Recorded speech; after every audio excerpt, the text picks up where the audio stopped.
क्या था? Economic survey. तो अब हम बात करेंगे इकोनॉमिक सर्वे के बारे में, जो कि किसके बारे में बात करेंगे? इकोनॉमिक सर्वे के बारे में बात करेंगे, जो कि भारत सरकार के द्वारा, किसके द्वारा बेटा?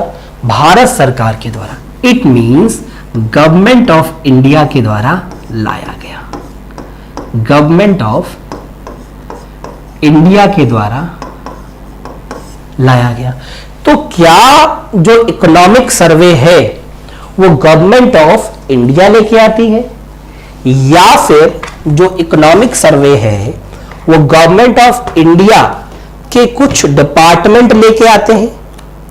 ये हमें जानना होगा और पहचानना भी होगा। बोलिए यस और नो। तो सबसे पहले मैं आप सभी को बता दूं कि जो इकोनॉमिक सर्वे है, इकोनॉमिक सर्वे में होता क्या है?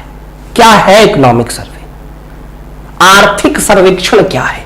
हिंदी में क्या बोलेंगे इसे? आर्थिक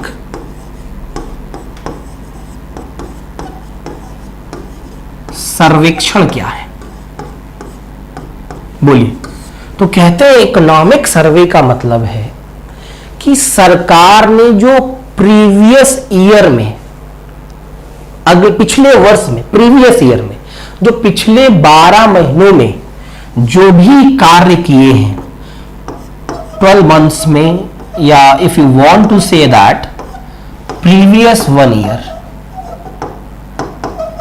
प्रीवियस 1 ईयर में जो भी कार्य किए हैं, जो भी कार्य किए हैं, वो योजनाएं लाए, वो वेलफेयर पॉलिसीज लाए, उन्होंने हेल्थ पे काम किया, उन्होंने एजुकेशन पे काम किया, उन्होंने एग्रीकल्चर में काम किया, इंफ्रास्ट्रक्चर पे काम किया, रिन्यूएबल एनर्जी पे काम किया, जिसमें भी उन्होंने काम किया, रोड्स बनाए, ब्रिजेस बनाए, रेलवेज के लिए काम किया, इलेक्ट्रिसिटी के लिए काम किया, वॉट एवर द थिंग, वो सारी की सारी बातें यहां पर रखी जाती हैं।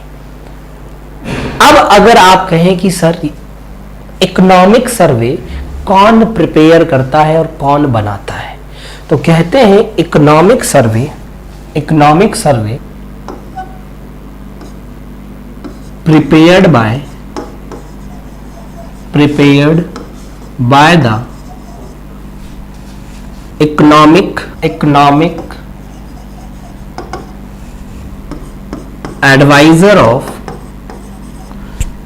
Advisers of finance minister. जो फाइनेंस मिनिस्टर हैं उनके जो भी इकोनॉमिक एडवाइजर हैं उनके द्वारा इकोनॉमिक सर्वे क्या किया जाएगा? प्रिपेयर किया जाएगा। It means economic survey prepared by the economic adviser of the finance minister, या आप कहना चाहें तो यहां एक और शब्द जोड़ सकते हैं, फाइनेंस मिनिस्ट्री। फाइनेंस मिनिस्ट्री जो वित्त मंत्रालय है, उसके जो भी इकोनॉमिक एडवाइजर हैं उन सभी के द्वारा मिल करके इकोनॉमिक सर्वे प्रिपेयर किया जाता है। इतनी बात क्लियर हो गई। अब हम सभी लोग जो डिस्कशन करेंगे और बात करेंगे, तो कहते हैं इस बार का जो इकोनॉमिक सर्वे आया वो कब आया था?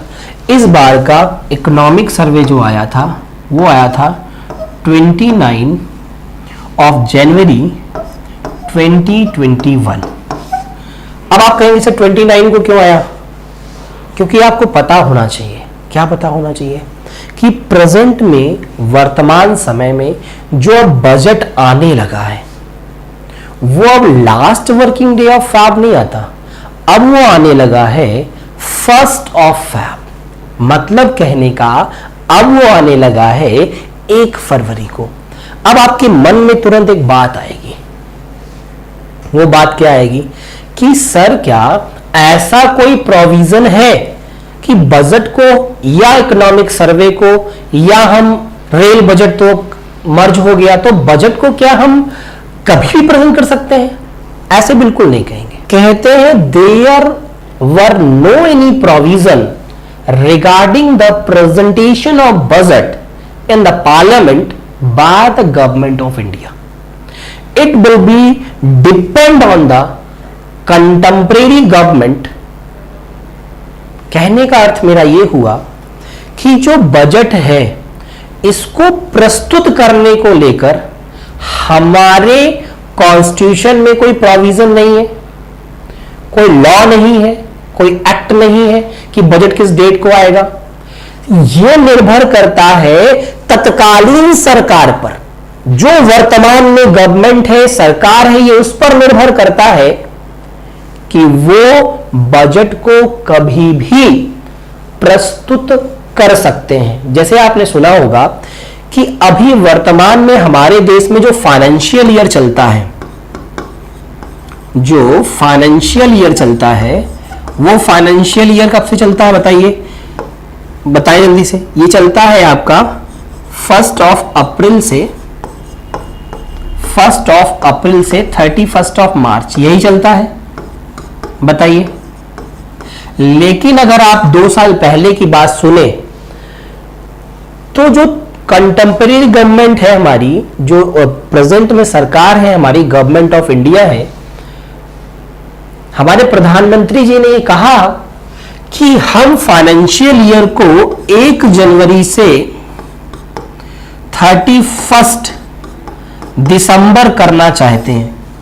और करना चाहते भी नहीं है, ऐसा एक राज्य भी है जिसने ये किया भी है कि उनका फाइनेंशियल ईयर 1 जनवरी से 31 दिसंबर किया गया, और ये राज्य है आपका मध्य प्रदेश। तो क्या पूरे भारत का फाइनेंशियल ईयर ये है? नहीं है, पर यहां पर मध्य प्रदेश ने इसे लागू किया। लेकिन अभी वहां पर ये भी चलता है, ये भी चलता है, बात समझ रहे हैं। और फिर इसके बाद पेंडेमिक आ गया, तो फिर बात ही अब खत्म हो गई, यस और नो। पर अगर यही मैं कह दूं आपसे यहां पर, ये तो फाइनेंशियल ईयर हो गया, अगर मैं कह दूं आरबीआई का फाइनेंशियल ईयर क्या है, आरबीआई का फाइनेंशियल ईयर क्या है, तब आप क्या कहेंगे? आरबीआई का फाइनेंशियल ईयर स्टार्ट होता है माय डियर 1 जुलाई से 30 जून। यह बात भी आपको ध्यान रखनी होगी। इसका मतलब यह हुआ, क्या मतलब हुआ कि जो हमारा इकोनॉमिक सर्वे है, वो मैंने क्या कहा था आपसे कि पूरे प्रीवियस 1 ईयर या 12 मंथ्स का जो हमने कार्य किया है, हमने इन द मीन्स गवर्नमेंट ने जो काम किए हैं उसके ऊपर एक डेटा रिलीज होता है। बात क्लियर? जिसमें जीडीपी पर भी गौर फरमाया जाता है, डिफरेंट पॉलिसीज पर भी गौर फरमाया जाता है। साथ ही साथ में एक बात और ध्यान रखिएगा, इसे आप कह सकते हैं it is an annual document. क्या बोल सकते हो इसको आप? It is an annual document. बात क्लियर है? इसे आप क्या कह सकते हैं? It is an annual document. Annual का मतलब क्या हुआ? वार्षिक। और एक वर्ष में कितने महीने? 12 मंथ्स, 12 महीने। तो 12 महीने का जो खेल है गवर्नमेंट का, जो कार्य है गवर्नमेंट का, जो भी उन्होंने फंक्शन किए हैं, उसके ऊपर जो डेटा रिलीज होगा वो कहलाएगा इकोनॉमिक सर्वे। कब प्रेजेंट होता है? आपसे अगर क्वेश्चन मैं कहूं कि निम्नलिखित में से आर्थिक सर्वेक्षण को कब प्रस्तुत करते हैं, और मैं 4 ऑप्शन दे दूं। पहला मैंने ऑप्शन दिया 2 days prior from the union budget. दूसरा मैंने ऑप्शन दिया 3 days prior from the union budget. चौथा मैंने ऑप्शन दिया, तीसरा मैंने ऑप्शन दिया कि 1 day prior from the union budget. और फोर्थ मैंने ऑप्शन दिया सेम डे प्रेजेंटेशन। तो आप सभी आंसर क्या देंगे कि इकोनॉमिक सर्वे प्रेजेंटेड कब बेटा? 1 डे फ्रॉम, बताइए 1 day from what? 1 day prior from union budget. बोलो यस और नो। तो इकोनॉमिक सर्वे हम कब प्रेजेंट करते हैं? 1 day prior from the union budget. तो तीसरा जो थर्ड था वो हमारा आंसर करेक्ट हो जाएगा। अब बात एक और आती है, उस बात पर भी हम बढ़ेंगे और जानने की कोशिश करेंगे क्या कि पिछले कुछ वर्षों से, क्या मैंने कहा कि पिछले कुछ वर्षों से भारत में क्या हो रहा है?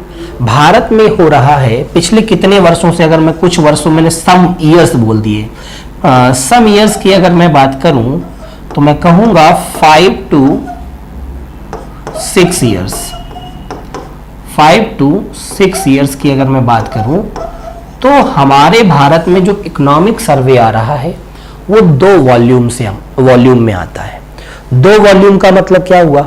मतलब वॉल्यूम 1 में क्या है और वॉल्यूम 2 में क्या होता है। वॉल्यूम 1 में क्या है, कुछ जीडीपी के ऊपर हम लोग फोकस करते हैं, जिसमें हम नॉमिनल जीडीपी पर और रियल जीडीपी पर काम करते हैं। वॉल्यूम 2 में क्या होता है, कुछ चैप्टर्स हैं, कुछ मतलब 10 चैप्टर्स इस बार जो दिए गए हैं, 10 चैप्टर्स हैं। और उन 10 चैप्टर्स की अगर मैं बात करूं आपसे, उन 10 चैप्टरों की बात करूं तो उसमें डिफरेंट पॉलिसीज पर भी जोर दिया गया है, फोकस किया गया है। साथ ही साथ में यह भी कहा गया है, बात जरूर ध्यान रखिएगा सभी लोग, बहुत इंपॉर्टेंट फैक्ट है यहां से, कि इकोनॉमिक सर्वे में जो भी एडवाइस या सुझाव दिए जा रहे हैं, उन सारे की सारे सुझाव को या एडवाइस को गवर्नमेंट ऑफ इंडिया क्या करे, फॉलो करे, ऐसा बिल्कुल भी मैंडेटरी नहीं है। जैसे ठीक उसी तरीके से according to the constitution there shall be provision in article number 143 of Indian Constitution, the power of President of India to consult the Supreme Court, जो राष्ट्रपति हैं वो सुप्रीम कोर्ट से कंसल्ट कर सकते हैं, सलाह ले सकते हैं, लेकिन but he is not bound to follow the advice of the Supreme Court।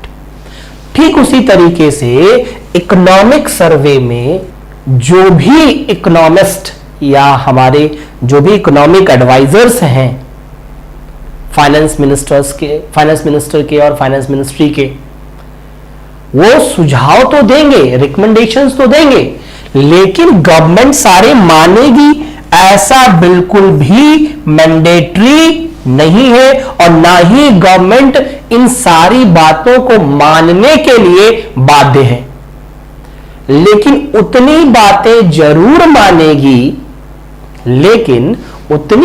जरूर मानेगी जहां से गवर्नमेंट को लग रहा होगा कि उन्हें बेनिफिट हो रहा है, साथ साथ में एज वेल एज पब्लिक को भी बेनिफिट हो रहा हो। सरकार जब वेलफेयर पॉलिसीज लाती है तो क्या उससे सरकार को ही अकेले बेनिफिट होता है? नहीं, जनता को भी होता है। जैसे सिंपल सी मैं बात करूं, प्रधानमंत्री जनधन योजना, इससे सरकार को ज्यादा फायदा हुआ या जनता को भी फायदा हुआ? दोनों को फायदा हुआ। यस और नो, दोनों को बेनिफिट्स हुए। कहीं ना कहीं डायरेक्ट डीबीटी का मतलब डायरेक्ट बेनिफिट ट्रांसफर। जैसे आपने गैस का सिलेंडर बुक कराया तो आपको जो सब्सिडी आई, व्हाटएवर जो भी अमाउंट आया, वो डायरेक्ट आपके अकाउंट में आ गया। यस और नो, पहले नहीं था, अब है। तो दैट इज द थिंग। जैसे आप सभी ने देखा पेंडेमिक हुआ, तो पेंडेमिक में जो जनधन योजना के अकाउंट थे, उन अकाउंट धारकों को गवर्नमेंट ने 500 रुपीज मंथली लगभग 4 महीने तक दिए। यस और नो। तो ये क्या है? ये डायरेक्ट बेनिफिट ट्रांसफर का फायदा है। इसमें अब इससे फायदा किसको हुआ? जनता को फायदा हुआ। सरकार के तो 500 रुपए गए ना मंथली, 4 महीने दिए तो 2000 रुपए हो गए कि नहीं हो गए? आप बताइए, यस और नो? तो कहीं ना कहीं वेलफेयर पॉलिसीज में जो लोक कल्याण के लिए योजनाएं लाई जाती हैं सरकार के द्वारा, उस पर भी काम किया जाता है वॉल्यूम 2 में। ठीक, सो गाइस, अब हम लोग बढ़ेंगे आगे और जानने की कोशिश करेंगे। किसे जानने की कोशिश करेंगे भाई बताओ? जानने की कोशिश करेंगे economic survey.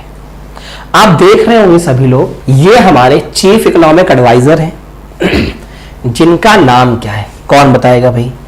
Chief economic adviser का नाम कौन बताएगा?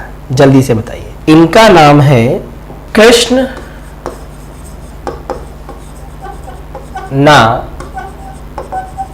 मूर्ति सुब्रमण्यम।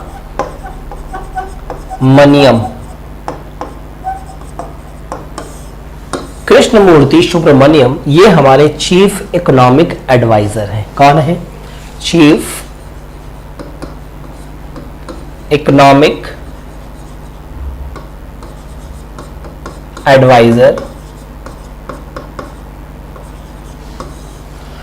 तो आपसे प्रश्न ये भी हो सकता है, क्या कॉमनली यूपी स्टेट का जो पीएससी है कि निम्नलिखित में से वर्तमान में भारत के चीफ इकोनॉमिक एडवाइजर कौन है? तो आपको पता होना चाहिए, दैट इज कृष्णमूर्ति सुब्रमण्यम। कौन है? कृष्णमूर्ति सुब्रमण्यम। अच्छा, एक बात और आती है, वो बात क्या है उसे भी आप लोग समझने का प्रयास करिएगा। आपके मन में आए कि जो भी इकोनॉमिक एडवाइजर हैं, क्या है? जो भी इकोनॉमिक एडवाइजर्स हैं, उनका कोई कार्यकाल होता है? बोलिए, उनका कोई कार्यकाल होता है क्या? तो आप क्या कहेंगे कि जो चीफ इकोनॉमिक एडवाइजर्स हैं, कौन है? चीफ इकोनॉमिक एडवाइजर, उनका कार्यकाल तो गवर्नमेंट इन्हें अपॉइंट करती है। कौन अपॉइंट करती है बेटा? गवर्नमेंट इन्हें अपॉइंट करती है with the help of finance ministry. किसके हेल्प से? With the help of finance ministry. तो ये बात ध्यान रखिएगा कि इनका कोई कार्यकाल डिसाइडेड नहीं है। क्या मैंने कहा?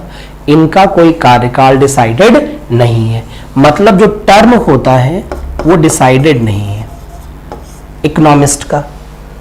1 साल 2 साल, है ना, कब तक रहेंगे, ये बात ध्यान रखिएगा। अच्छा, अब क्या बात आती है उस पर हम लोग चलेंगे और मूव करेंगे आगे की ओर और जानने की कोशिश करेंगे अगले पॉइंट को।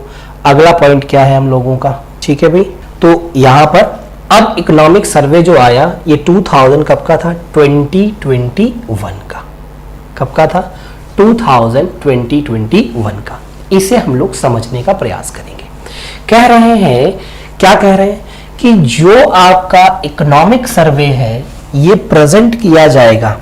जो आपका इकोनॉमिक सर्वे है ये प्रेजेंट किया जाएगा किसके द्वारा? बताइए।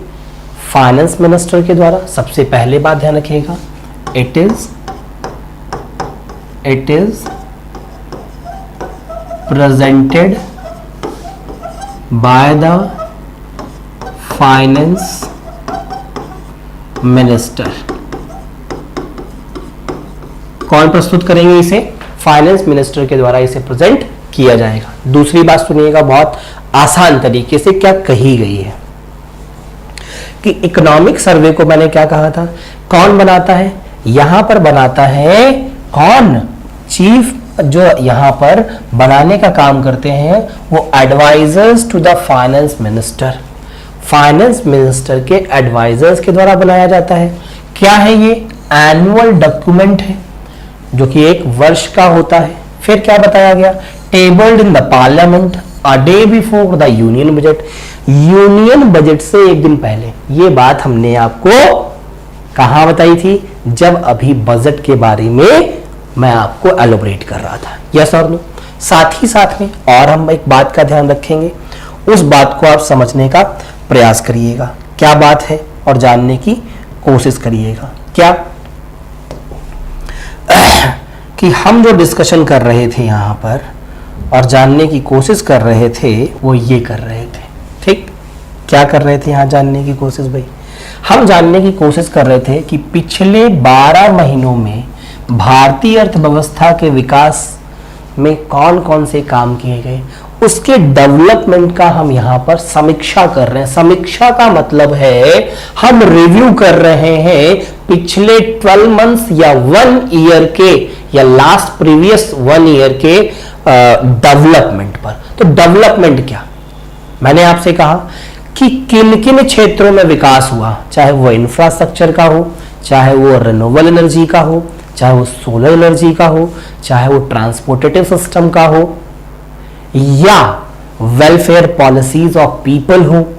तो डिफरेंट, चाहे वो हेल्थ से रिलेटेड हो, चाहे वो एजुकेशन से रिलेटेड हो, या वो पब्लिक ट्रांसपोर्ट से रिलेटेड हो, डिफरेंट थिंग्स से रिलेटेड हो सकती है, उसके बारे में यहां पर समीक्षा या रिव्यू किया जाता है। इस बात को भी हमने डिस्कस किया। देन हमने आपसे कहा कि सर्वे में हम अब सारी बातें तो लिख नहीं देते हैं, हम एक सार देते हैं। सार का मतलब है हम एक समरी देते हैं। क्या देते हैं? समरी देते हैं। मतलब कहने का हम निचोड़ देते हैं। उस समरी में हम सरकार की नीतिगत पहलों और अल्प अवधि और मध्यम अवधि में अर्थव्यवस्था की क्या संभावनाएं हैं उन पर प्रकाश डालने का कार्य करते हैं। या आप कह सकते हैं कि मीडियम और शॉर्ट टर्म के लिए गवर्नमेंट जो यहां पे काम करती है उसके लिए हम लोग यहां पर कहीं ना कहीं जुड़ते हैं। बोलिए यस और नो, इतनी बात क्लियर है? जल्दी से बताएं भाई। आई होप सो कि इतनी बात आप सभी को क्लियर होगी। अब मैं आगे बढ़ूंगा और आपको एक बात और भी बताऊंगा। वो क्या है, सुनिएगा। गवर्नमेंट, ये बात मैंने आप सभी को बोली थी, बोलिए यस और नो, वो बिल्कुल भी बाध्य नहीं है, मैंडेटरी नहीं है उसके लिए, क्या बॉन्ड नहीं है उसके लिए कि जो भी इकोनॉमिक सर्वे में एडवाइस दी गई है, रिकमेंडेशंस दिए गए हैं, उनको वो फॉलो करें। ये क्वेश्चन एक एनालिटिकल क्वेश्चन है जो आप सभी के एग्जाम में बन सकता है। कैसे कहेगा कि निम्नलिखित में से आर्थिक सर्वेक्षण में की गई सिफारिशों को भारत सरकार मानने के लिए बाध्य है। अब उसमें ऑप्शन दिए होंगे। पहला ऑप्शन बाध्य है, दूसरा ऑप्शन बाध्य नहीं है, तीसरा ऑप्शन ईदर के केस में बाध्य है या बाध्य नहीं है, और फिर अब आपको ऑप्शन दिए जाएंगे, पहला और दूसरा सही, दूसरा और तीसरा सही, तीनों सही, या ओनली ए सही, बोलिए, या ओनली बी सही। तो आप क्या कहेंगे उसमें कि भारत सरकार उन रिकमेंडेशंस को या उन एडवाइस को मानने के लिए बिल्कुल भी बाध्य नहीं है। इस बात की जानकारी आपको होनी चाहिए। क्या जानकारी होनी चाहिए? कि भारत सरकार किसी भी तरीके के इकोनॉमिक सर्वे में दिए गए रिकमेंडेशंस को या दिए गए सलाह को या एडवाइस को मानने के लिए बिल्कुल भी बाध्य नहीं है। इस बात की जानकारी आपके मन में होनी चाहिए, आपके दिमाग में होनी चाहिए। बात क्लियर रहे? यहां से क्वेश्चन बनने की पूरी पॉसिबिलिटी रहेगी। आप सभी लोग इस बात को ध्यान में रखेंगे, ठीक है? किस में रखेंगे भाई? ध्यान में रखेंगे। आगे बढ़ते हैं और जानने की कोशिश करते हैं अगला पॉइंट क्या है। बोलिए, अगला पॉइंट क्या है? अगला पॉइंट जो हम डिस्कस करने वाले हैं वो वॉल्यूम 1 में होगा। किस में डिस्कस करेंगे? वॉल्यूम 1 में हम डिस्कशन करेंगे।